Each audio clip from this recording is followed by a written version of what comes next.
आप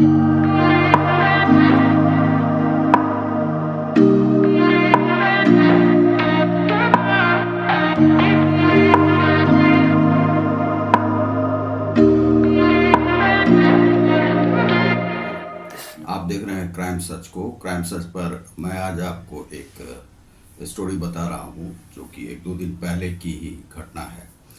यह घटना जो है सो इसी माह में घटी है और वह एक लड़का है जो कि भोपाल में इलेक्ट्रॉनिक दुकान पर काम करता था और विदिशा से रोज़ भोपाल जाता था और उसे कुछ जो आतताई किन्नर होते हैं जो कि ट्रेनों में आप देखते होंगे कि बराबर वे मांगने के लिए आते हैं, इधर आते हैं उधर आते हैं, कभी अपना गुप्तांग खोल के दिखाने लगते हैं, कभी अपना अस्तन दिखाने लगते हैं। वे इस प्रकार के जो किन्नर हैं वे उन्हीं लोगों ने पैसे मांगने के क्रम में उस लड़के को मार दिया। उसकी आयु भी बहुत ज़्यादा नहीं थी।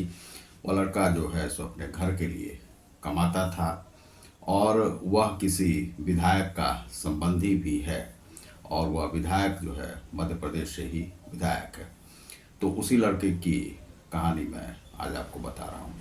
तो आप देख रहे हैं क्राइम सच को। मैं हूँ रतिकांत सुमन। यदि आपने हमारे चैनल को अब तक सब्सक्राइब नहीं किया होगा तो लाइक और सब्सक्राइब करें और बेल आइकॉन को भी आप दबा दें जिससे कि आपको हमारे नोटिफिकेशन आपको मिलते रहेंगे। तो यह घटना जो है यह आदर्श विश्वकर्मा नाम का एक लड़का है जो कि विदिशा से भोपाल जाता था रोज और भोपाल से रोज जो है लौट कर विदिशा आता था। वह भोपाल से आने के क्रम में था तो उसी क्रम में जो यह गोंडवाना एक्सप्रेस है, गोंडवाना एक्सप्रेस में चढ़ा हुआ था और वह जो है इसमें कुछ जो है आतताई किस्म की जो हिजरे हैं जो इसे कि आप किन्नर कहते हैं वे सभी चढ़ गए थे और चढ़ने के बाद सबसे पैसे मांग रहे थे। तो यह जो लड़का था और वास्तव में जो वे 10-20 रुपये मांगते हैं तो जो डेली वेज पर जाने वाले हैं, काम करने वाले लोग हैं, वे पहले से ही सोच कर रखते हैं कि हमें 1000 रुपया यदि भाड़ा देना पड़ रहा है, 5000 मिल रहा है, 6000 मिल रहा है, इस प्रकार से प्राइवेट दुकानों पे उसे काम मिलता है। तो आदर्श जो विश्वकर्मा है उसे भी इसी प्रकार का काम था इलेक्ट्रॉनिक दुकान पर। उसे 10,000 से ज़्यादा जो है वेतन मिलता नहीं था। वह उसी में अपने परिवार को भी पाल रहा था और बड़ा ही वह धार्मिक लड़का था और बहुत ही अच्छा था, सुसभ्य लड़का था, कभी किसी के साथ जो है बदतमीजी नहीं करता था। वह लड़का जो है सो उस ट्रेन में चढ़ा हुआ था। उसके पास भी ये किन्नर जाते हैं। अब वास्तव में ये किन्नर थे या नहीं थे लेकिन मांग तो रहे थे किन्नर के ही वेश में। तो वे पैसे मांगने गए। पैसे मांगने के क्रम में उस लड़के ने कहा कि मेरे पास है नहीं। तो उसने ज़बरदस्ती की किन्नरों ने कि नहीं तो, और उसकी जेब आदि में ढूंढने लगे। तो उसने कहा कि मेरे पास है भी नहीं और मैं दूंगा भी नहीं। तो यह जो शब्द था उन लोगों ने सुनकर उसके बाद जो है उसके साथ बदतमीजी करना शुरू कर दिया और उसी बदतमीजी के क्रम में वे लोग जो हैं सो 8 थे और वे लोग उन लोगों ने मारना उसे शुरू कर दिया और मारने के क्रम में जो है सो इतना उसे पीटा, इतना पीटा।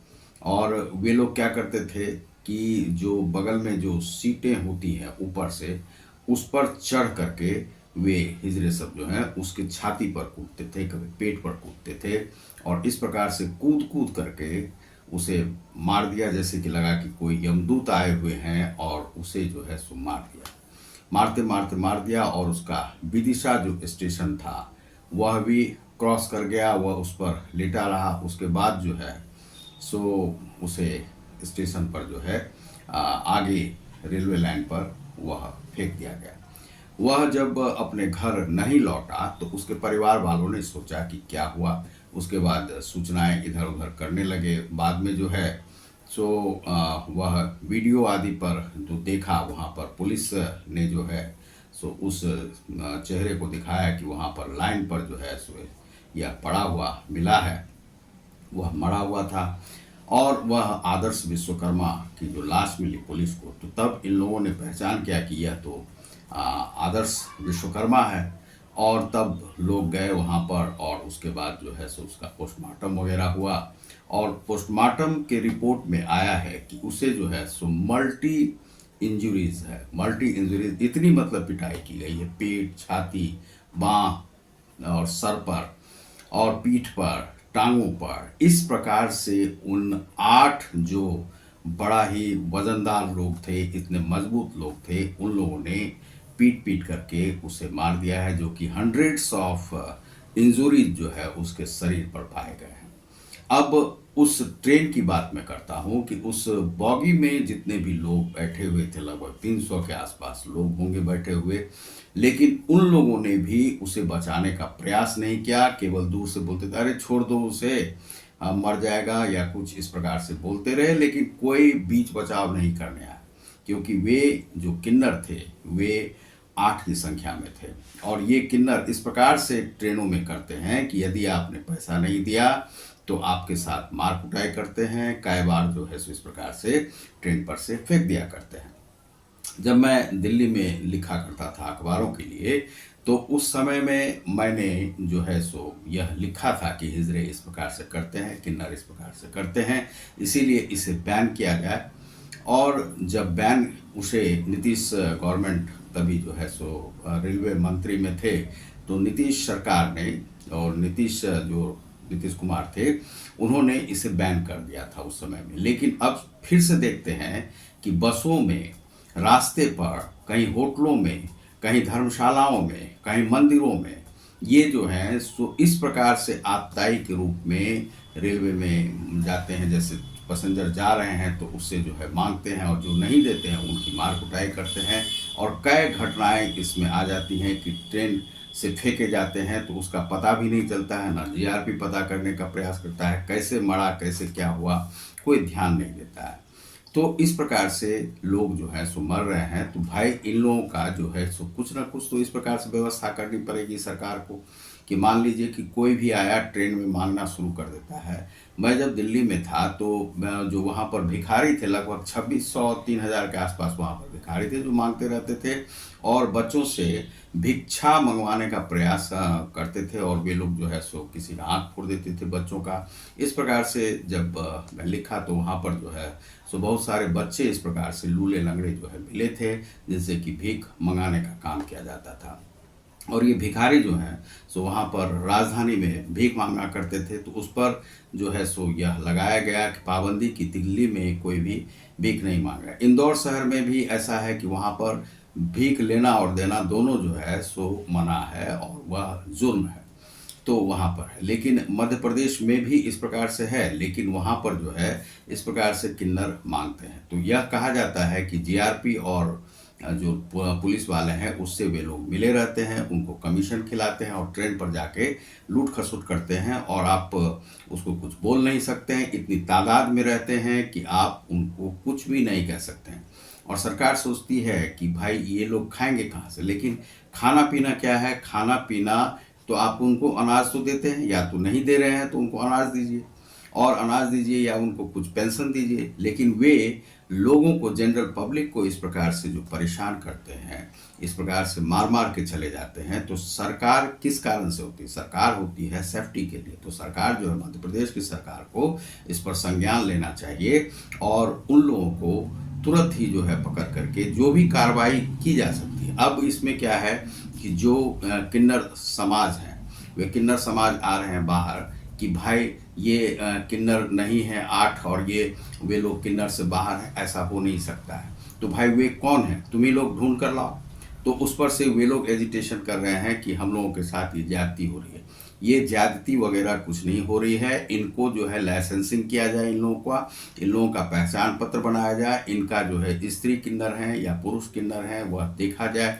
यह जो है गिनती जरूर से जरूर होनी चाहिए। इन लोगों के पास आई कार्ड होना चाहिए, आधार कार्ड, इस प्रकार से हो कि किन्नर समाज इसको जो है सो जब ट्रांसजेंडर का दिया गया है थर्ड रूप में, तो वह जो है सो इनके पास होना चाहिए। दूसरा, जिन लोगों को भिक्षा मांगने का वह देते हैं आप अधिकार देते हैं ट्रेनों में या कहीं पर भी, तो उनको जरूर ही एक सरकार जो है वह कार्ड दे, आई कार्ड, जिससे कि वह वेरिफिकेशन हो सके कि यह जो है रजिस्टर्ड है। यदि आप देना ही चाहते हो, वैसे तो देना नहीं चाहिए, और यदि उनको खाने पीने की समस्या है, यदि आप समझ रहे हैं कि किन्नरों को कहाँ से मिलेगा, तो किन्नरों को आप जो है सो कुछ पेंशन की व्यवस्था कर दीजिए। लेकिन जनरल पब्लिकों को तो वह नहीं मारे, वह इस प्रकार से मार देते। दिल्ली की अभी एक घटना थी जिसमें कि वह जो है किसी व्यक्ति का 5,000 में सट्टा हुआ था और उसका लिंग काट के लेके चला गया।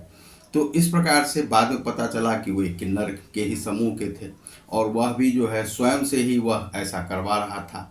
तो बहुत सारे लोग अपने लिंग कटवा करके भीख मांगने में, और कुछ जो किन्नर नहीं भी हैं वह भी इस समूह में आकर के भीख मांगते हैं। तो उन लोगों की जांच तो होनी चाहिए कि वास्तव में वे किन्नर हैं कि नहीं है। और कुछ किन्नर जो कि वे भी नहीं लगता है कि वे सब वास्तविक किन्नर हैं, वो जो मांगने के लिए जाते हैं तो 5-5 हज़ार 10-10 हज़ार एक एक घर से मांगते हैं। किसी को बच्चा हुआ है तो उसके घर पर जाते हैं और इस प्रकार से करते हैं कि आप जब तक उन्हें नहीं दे देते हैं तो आप पर जो चढ़ाई करते रहते हैं। तो इस प्रकार की जो किन्नरों पर है वह कार्रवाई होनी चाहिए। बहरहाल इस प्रकार से है कि जो मध्य प्रदेश सरकार को करना चाहिए, केंद्र सरकार को करना चाहिए और उसकी जांच होनी चाहिए, परीक्षण होना चाहिए कि उसमें से कितने लोग किन्नर हैं या नहीं है। यह जो है जांच का विषय है और उनको कार्ड जो है सो इशू करें जिनको भीख मांगने का देते हैं उन्हें, और कुछ भिखारियों को भी इस प्रकार का कार्ड यदि आप दे सकते हैं तो दें, और वे इस प्रकार से ट्रेन पर चढ़ के भीख नहीं मांगे। समझे, सबको आप जो है सो दे रहे हैं अनाज वगैरह, तो उन लोगों को खाने की व्यवस्था है। कुछ जिनको नहीं है तो वृद्धावस्था पेंशन दें, क्योंकि वे भारत के नागरिक हैं। उन्हें रहने का नहीं है तो रिहेबिलिट करें उन्हें जहाँ जहाँ वह रहते हैं। तो इस प्रकार से व्यवस्था की जाए। इस प्रकार से तो नहीं मारेंगे। तो जो ये आदर्श विश्वकर्मा है उन्हें मार दिया गया है, वह युवा था। इस प्रकार से जिन लोगों ने मारा है उस पर से अभी जो है सो पुलिस पर्दा नहीं उठा पाई है, तो उसकी जांच होनी चाहिए। इसी प्रकार से नहीं छोड़ा जा सकता है। तो इस पर जो है सो संज्ञान लेना चाहिए केंद्र सरकार को और मध्य प्रदेश सरकार को। और जो ट्रेन में इस प्रकार से आके आतताई की तरह से मार के चले जाते हैं उन्हें जीने का कोई भी अधिकार नहीं है, चाहे वह किन्नर हो या किसी भी समाज से हो। या डकैती करते हैं तो जिस प्रकार से वहाँ पर योगी मॉडल को ही आप अपनाइए और उन्हें इनकाउंटर जो है अवश्य से अवश्य कीजिए, चाहे वह किन्नर है या किसी भी समाज से आ रहे हैं। तो वह जो आदर्श विश्वकर्मा मरा है, विश्वकर्मा समाज को चाहिए अपने बच्चे को बचाने का प्रयास करें और वे इसके लिए जो है आंदोलन करें। यदि सरकार नहीं सुन रही है और उन लोगों को नहीं पकड़ा जाता है, इस पर कोई भी कार्रवाई नहीं होती है, तो वे लोग इस प्रकार का करें। तो आप देख रहे हैं क्राइम सच को, मैं हूँ रतिकांत सुमन। यदि आपने हमारे चैनल को अब तक सब्सक्राइब नहीं किया है तो सब्सक्राइब करें, लाइक और शेयर करें। बहुत बहुत धन्यवाद। नमस्कार।